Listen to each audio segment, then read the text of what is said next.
আর কত ঘন্টা সময় লাগবে অপরাধীকে গ্রেফতার করতে। তো সেই জায়গা থেকে আমরা আজকে এখানে অবরোধ করছি যে প্রশাসন এসে আমাদেরকে জবাব দিয়ে যাবে যে আর কত ঘন্টা সময় ওনাদের লাগবে। ওনারা তো আমাদের কাছে 48 ঘন্টা চেয়েছিল, সেখানে তো ওনারা স্বাক্ষর করেছেন, তাহলে আর কত ঘন্টা সময় ওনারা নেবেন অপরাধীকে গ্রেফতার করতে, সেই জবাব আমাদেরকে ভিসি স্যার এসে দিয়ে যাবেন। প্রক্টোরিয়াল বডির কাছে আমরা কোনো জবাব দিতে চাচ্ছি না, কারণ আমরা ওনাদেরকে অলরেডি অবাঞ্ছিত ঘোষণা করছি। যদি কোয়েশ্চেন আসে যে কেন করছি, ওনারা দায়িত্বে আসার পর থেকে ওনারা জবাব দিয়ে যাক যে আজ পর্যন্ত কয়টা কেস আসছে আর কয়টা কেসের সুরাহা ওনারা করতে পারছে। ক্যাম্পাসে নিরাপত্তার দায়ভারটা আসলে কার?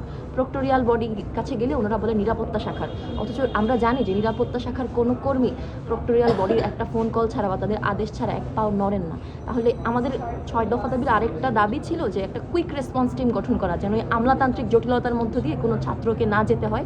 আমরা যেন একটা জায়গায় যেতে পারি যেখানে গিয়ে আমরা জানতে পারবো যে আসলে কি আমাদেরকে হেল্পটা করবে।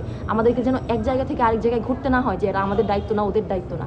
আমাদের আজকের কর্মসূচি এইটা নিয়ে যে প্রশাসন এসে জবাব দিয়ে যাক আর কত ঘন্টা সময় লাগবে অপরাধীকে গ্রেফতার করতে, অ্যান্ড কেন ওনারা গ্রেফতার করতে এখনো পর্যন্ত ব্যর্থ। 107 ঘন্টা পার হয়ে যাওয়ার পর ওনারা যদি এনাফ প্রেশার প্রয়োগ করে থাকে, তাহলে এতগুলো বাহিনী মিলে কেন একটা অপরাধীকে গ্রেফতার করা যাচ্ছে না সিসিটিভি ফুটেজ থাকা সত্ত্বেও? এই কোয়েশ্চেনের জবাব ওনারা আমাদের কাছে দিয়ে যাবেন। আমাদের কর্মসূচি আজকে এটাই, ওনাদের কাছে আমাদের জবাবদিহিতা। ওনারা এসে আমাদেরকে জবাবদিহি করে যাবেন এবং নির্দিষ্ট সময় দিয়ে যাবেন। ওদের 48 ঘন্টা পেরিয়ে তো এখন 107 ঘন্টা পার হচ্ছে, সেটা আর কত ঘন্টায় গড়াবে? আর ওনারা যে 7 দিনের কর্মসূচি গঠন করেছেন, কালকে 4 দিন পরে ক্যাম্পাস বন্ধ, সেই 7 দিনটা আসলে 1.5 মাসের কর্মসূচি। মাঝখানে আমাদের 1 মাস বন্ধ, ক্যাম্পাস খুললে আরও 4 দিন। সেই 1.5 মাস পরে আসলে ঘটনাটা কতটা রেলেভেন্ট থাকবে আর ভিক্টিমের মানসিক অবস্থাটা কী থাকবে, সেটা জবাবদিহিতা ওনারা আমাদেরকে করে যাবে। আমি আদ্রিতা রায়, নাটক ও নাট্যচক বিভাগ 53তম আবর্তন।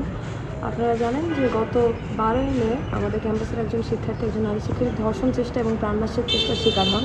তারপর থেকে ক্যাম্পাসের শিক্ষার্থীরা, বিশেষত নারী শিক্ষার্থীরা টানা আন্দোলন করে আসছেন 6 দফা দাবি নিয়ে। এর মাঝে প্রথম যে দফাটি, সবথেকে গুরুত্বপূর্ণ যে দফাটি, যে একটি আলটিমেটাম দেওয়া হয়েছিল 48 ঘন্টার মধ্যে যে পলাতক আসামি, চিহ্নিত পলাতক আসামি, তাকে গ্রেফতার এবং তার বিচার কার্য শুরু করতে হবে। আমরা দেখতে পাচ্ছি আজকের দিনে দাঁড়ায় 100 ঘন্টার বেশি সময় কেটে যাচ্ছে, অথচ সেই গ্রেফতারের প্রক্রিয়ার বিন্দুমাত্র কোনো অগ্রগতির খবর আমরা কখনো পাচ্ছি না। যখন আমরা আমাদের ভিসি স্যারের সাথে জবাবদিহিতা আদায়ের চেষ্টা করি গতকালকে ভিসির বাড়ি ঘেরাও করবার পর, তিনি আমাদেরকে জানান যে অগ্রগতি হচ্ছে, কাজ হচ্ছে, আপডেট হচ্ছে, কিন্তু তিনি আমাদেরকে এছাড়া বিস্তারিত কোনো ধরনের যে সাবস্ট্যান্সিয়াল যে আপডেট সেটা দিতে পারেননি।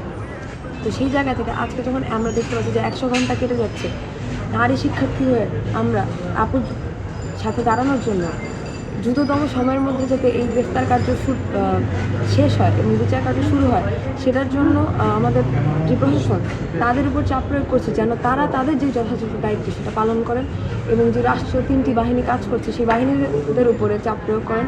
একই সাথে আমরা দেখতে পেয়েছি যে প্রক্টোরিয়াল টিমের সাথে পুলিশের একটি ঝামেলা লেগেছে এআই জেনারেটেড ছবি আদান প্রদান নিয়ে। এই ধরনের যে সমস্যাগুলো ঘটেছে প্রশাসনের দিক থেকে, সেগুলো যাতে আর না ঘটে এবং দ্রুততম সময়ের মধ্যে গ্রেফতার নিশ্চিত করার জন্য প্রশাসন যাতে তার সর্বোচ্চ পালন করে, সেটার জন্য আমরা আজকে এই অবরোধ করব।